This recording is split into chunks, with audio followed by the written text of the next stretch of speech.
دا یو ورو سوال کړی دی چې تا د سورة یوسف په درس کې ووایي چې هغوی یوسف علیه السلام وروڼه او مور پلار یوسف علیه السلام ته سجده ولګوله نو بیا دې هغه روایت وایي چې پیغمبر صلی الله علیه وسلم وایي که سجده د الله نه علاوه بل چا ته جایز وی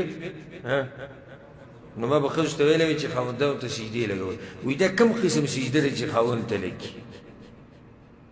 که جایز وی دوی ته به لګېدی جواب امام ابن ماجه دا روایت راوړی دی چې معاذ بن جبل رضی الله عنه یو پیر شام ته تللی ابروز ما دا خبر ته اوس بیان هلته هغه ولیدو چې هغوی به خپلو مشرانو ته سجدې لګولې کوم چې د هغوی بطارقه مشرانو هغوی ته به سجدې لګولې دی چې کله راغې نو دی وایي چې زه پیغمبر ته سجدې ورکوم زموږ مشر دی نو پیغمبر صلی الله علیه وسلم منع کړو فلا تفعلوا داسې منع کوئ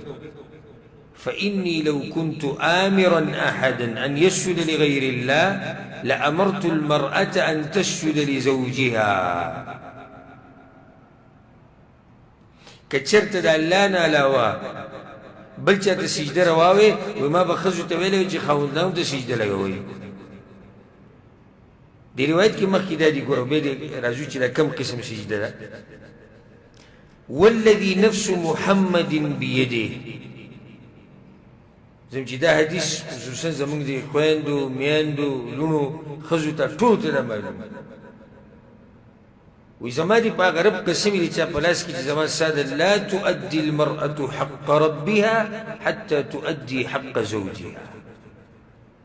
یو ښځه د خپل رب حقوق د هغه وخته پورې نشي ادا کولی چې څو پورې د خاوند حق نه ادا کړي او یو حدیث کې داسې هم راځي شیخ البانی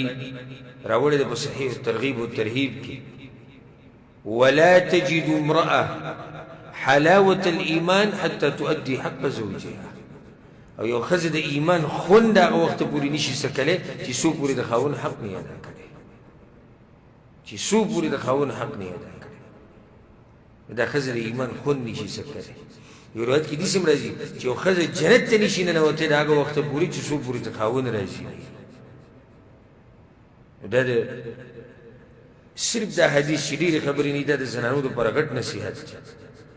یو زنانه ځان ستړی کړي سحر ماښام لمونځونه کوي او روجې نیسي او تهجد او تلاوتونه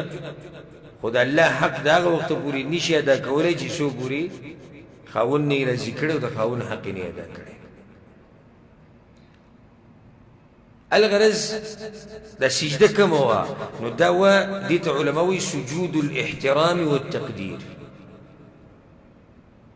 دا سجده به څه وه احتراما وه لکه څنګه چې یوسف علیه السلام وروڼو هغه ته ولګوله مناوي رحمه الله فید القدیر کې دا خبره کړې ده چې سجدې په دوه قسمه یو هغه سجدې چې د عبادت دپاره یي دا صرف د الله د حق ده دویم هغه سجده ده چې هغه سجده د تعظیم ده د قدر ده د احترام ده او د پخوانو امتونو کې څه وه جایز وه ملایکو ولې آدم علیه السلام ته سجده نه ولګولې لګولې وه یوسف علیه السلام وروڼو مور پلاري سجده هغه ته نه ولګولې د سجده د عبادت وه که د احترام او د تقدیر وه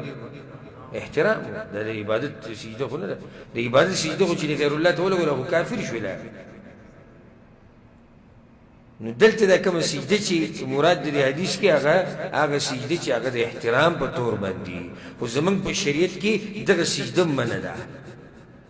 پخوانو امتونو دپاره روا وه زمونږ دپاره دا سجده هم څه ده دا منع ده والله اعلم